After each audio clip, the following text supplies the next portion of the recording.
بسم الله الرحمن الرحيم. هل أتاك حديث الغاشية؟ وجوه يومئذ خاشعة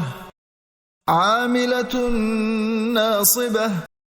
تصلى نارا حامية تسقى من عين آنية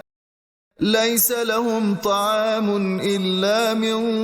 ضريع لا يسمن ولا يغني من جوع وجوه يومئذ ناعمة لسعيها راضية في جنة عالية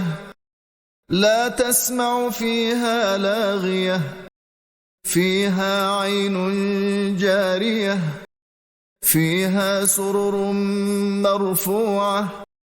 وأكواب موضوعة ونمارق مصفوفة وزرابي مبثوثة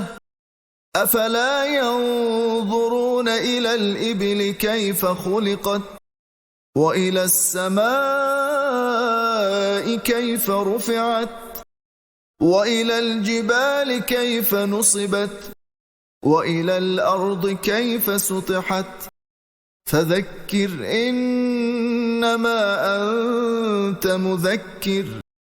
لست عليهم بمسيطر إلا من تولى وكفر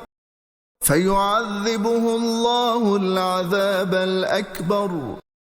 إن إلينا إيابهم ثم إن علينا حسابهم